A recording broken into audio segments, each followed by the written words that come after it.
expose you and sink your ship. Let's get right into it. First off, you're looking good. You did everything right. Got a good suit.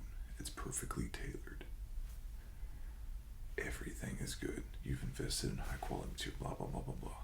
Any one of these things could totally ruin everything that you set out to do. And the first thing is a sin that I was absolutely 100% guilty of, and that is men's accessories not being representative of the rest of what you're wearing. And the way for me, I have crazy hair.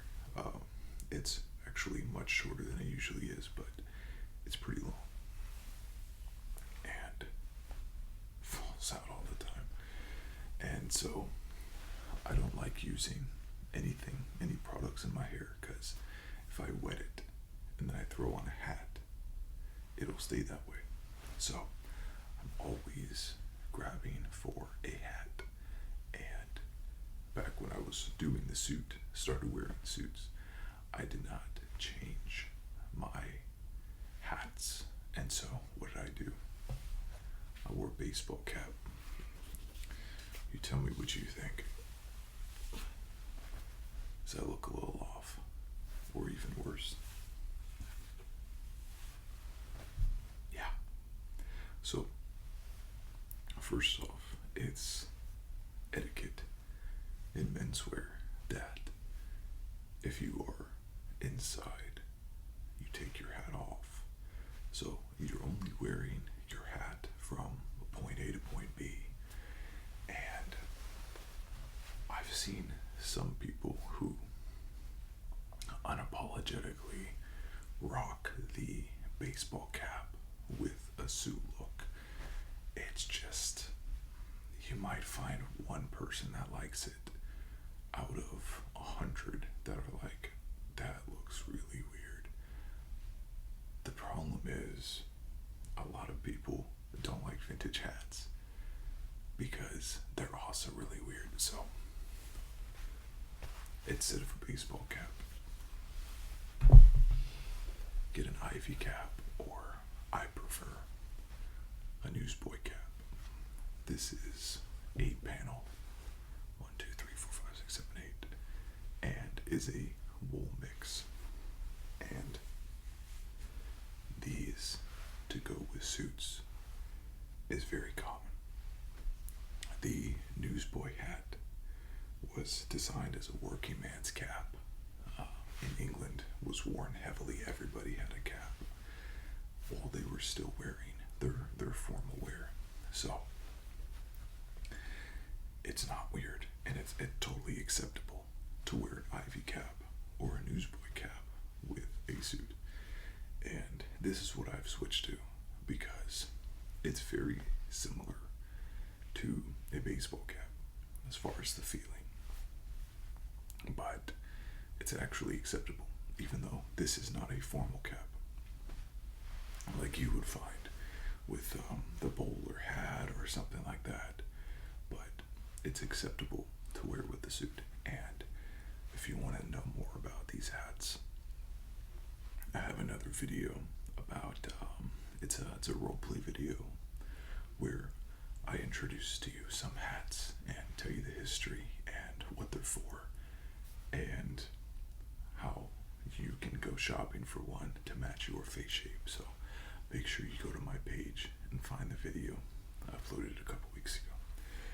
But what if you want a little bit more of a formal hat? There is nothing quite like the fedora. The fedora was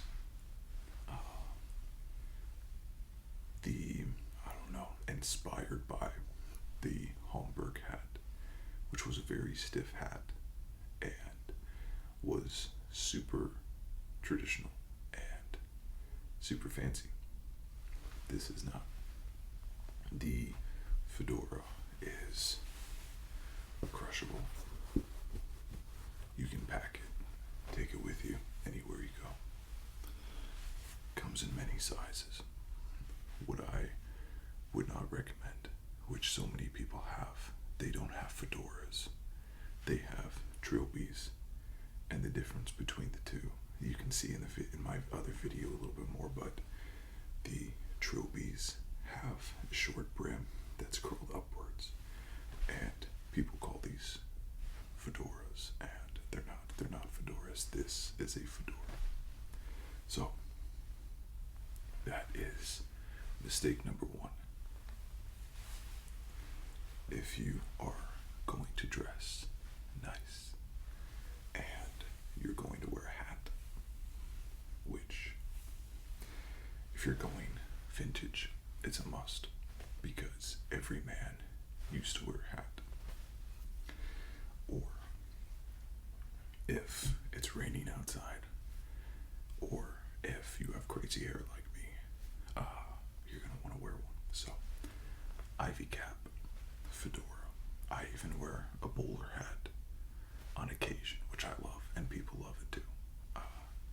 So, that's number one on how your accessory can burn you baseball caps. Okay. Mistake number two is too many colorful socks, and this was also a mistake that I made as well with my sock choices, and they are very cheap socks, not the good ones, but very cheap. And if people perceive that you're fashion oriented and they want to get you something, a gift, Christmas present, whatnot, in my experience, I have had a multitude of people going and getting me socks, and they are the type of socks that you pay $15 and you get a pack of 20 of them, just super cheap. And what it ends up being is a bunch of colored socks, very bright neon. I have a pair right here, and I was walking into to a business, one of my businesses, and one of my clients noted I was looking pretty good that day. I had on a 3-piece custom bespoke Samuelson lighter, and actually no, forget about that. That was a different one. Anyways, so it doesn't matter. The suit was very tapered and did not touch the shoes. So the shoes as well that I wore were more of a loafer. So with both of those things happening, the pants going up and the shoes going down, you got to see a lot of sock, and my socks were bright blue and had lizards on them, and my client just laughed, and she didn't say it in a negative way. She just said, "I can't take you seriously. You look so put together, and then you have these socks." So it's one of those things that you want to be taken seriously, and so it's okay to have a couple of these pairs, especially if they make you happy. But for your everyday dress, when I realized that, and when she said that, and by the way, if someone tells you it, people have probably thought that for a long time and not told you. By the time somebody actually tells you, people have probably been thinking about it for a while. So, don't get rid of all of them. Some of them are fun to keep around. But when I realized I needed to take my socks more seriously, I looked at my collection of socks, and this is all that I had.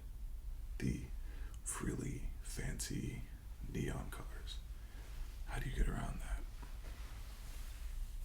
Well,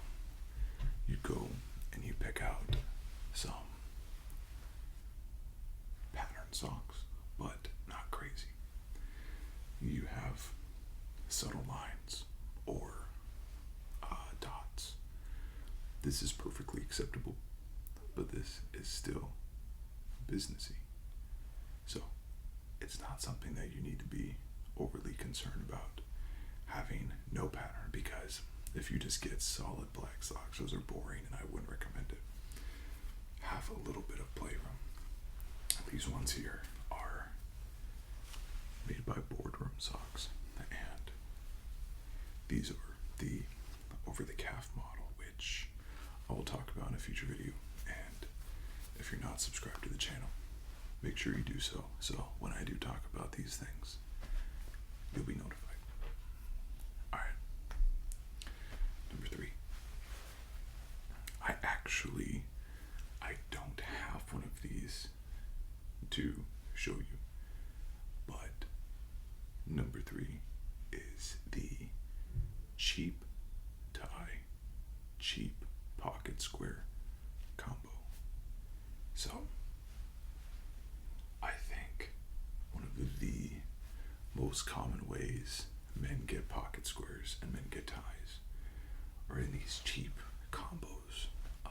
Chinese, mass-produced, shiny, neon, silky ties, and I have one of the ties. I don't have the pocket square to match. I've gotten rid of all of them. But this is Apartment 9, so this is a Kohl's brand, and I did keep this just because I really like the color, the purple. I love purple. But a lot of people, they get pocket squares and ties. They'll get them in combos. Same fabric, they look identical. And I was watching football last weekend, and even the announcer had them on. Same tie and the pocket square combo identical. The tie and the pocket square should not match. They should be different entirely. They should be different. They should be complementary, but they should not be identical. You have these $5 combos of the silk and the pocket square, and I guess people who don't know anything about it, they look at it and they go, well, not only is that a great deal, but I don't have to worry about matching them. And I think as a rule, people don't use pocket squares. I think as a rule, which is totally wrong. Pocket squares is your ability to put in your personality, make you a little bit different, and accentuate your outfit. This pocket square was a Brooks Brothers, and if you want to see, I unboxed and opened 10 of these guys, and if you want to see that, that's in one of my earlier videos as well, vintage finds, where I unbox 10 of these. So good video as well. But the tie pocket square combo will sink your ship every time. Never do. It's a cardinal sin. Forget about the ties. Forget about the hats. This is the worst one, I think. Fighting with your pocket square is another fun perk of having one, I guess. But never get a cheap tie and pocket square set. Wear them together. And then, even more cringe, sometimes they'll come with the cufflinks, and the cufflinks will match the tie and the pocket square. They'll have the same fabric built into the cufflinks. It's horrible.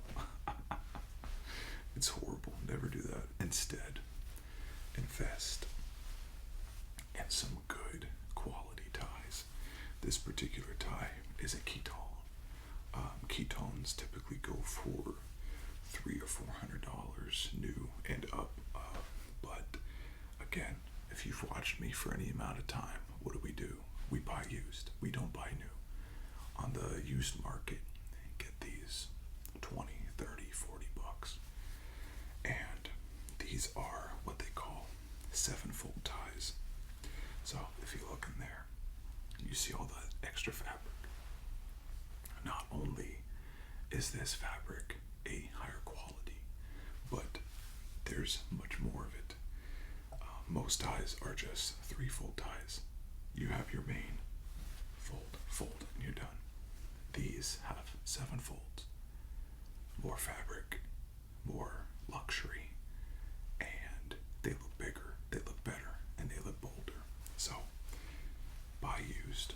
Go on there, and ties are very easy to buy used as well because you don't have to worry about the size. There's adult, and then there's children's.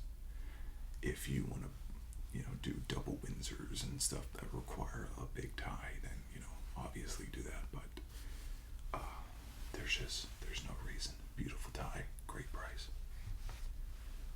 Bum ba da bum. Drum roll. Number 4. This one isn't that as big of a deal, but for a snob out there, it is something that's going to drive you insane, and that is mixing metals. What do I mean by that? When you accessorize and you have on a ring, you also have on another ring that's a different metal. If you have on silver, then you have on another ring that's gold. Where you see this more predominantly is you'll be wearing a silver ring or a gold ring, and your timepiece will be another color. So, in this case, I have a 1922 Elgin stopwatch pocket watch, and with a gold chain attached to the vest, and it's gold plated, 18 carats, I believe it's meant to. And then the chain is gold filled, but you have a gold piece of jewelry mixed with a silver piece of jewelry. It just looks weird. This also applies to buckles on your shoes. If you have silver buckles on your shoes, you should not have gunmetal or stainless or gold on your belt if you're wearing a belt. And in this day and age, I think this is probably most applicable to smartwatches.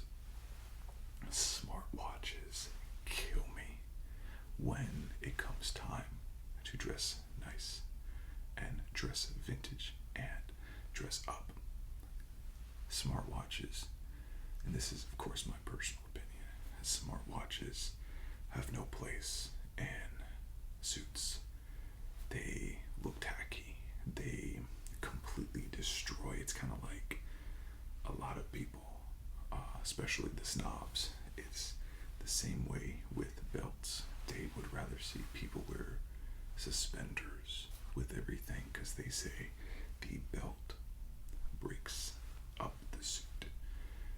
I don't think that's true with the belts, but I do agree with the watch. If you have doesn't matter how nice your suit is and how well tailored it is and the fabric, if you have a Apple Watch, that's it. You just lost. Invest in a good quality mechanical watch, even if it's a $60 Invicta. If you want to know more about watches, that video is coming very soon. Depending on when you watch this, it might be out already. But mismatching metals on the accessories, on the jewelry, and I think most commonly it's with the Apple Watch. So ditch the Apple Watch when you suit up is my advice.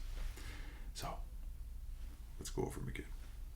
Number 1, wrong hat choice. Don't do it. Invest in a good quality dress hat. Number 2, too many colorful socks. Be conservative. Have fun, but be conservative on the sock choice. Number 3, cheap ties, gaudy ties, and then you bring in a matching pocket square, and it's just, don't do it. Make sure you invest in some good ties. Use ties if you have to, and that'll make you stand out. And then number 4, mismatching metals and mismatching jewelry. Never do it.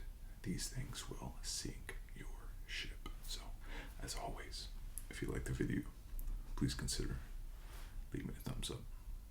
Let me know what else you want to see in the comment section. And as always, everybody, be well.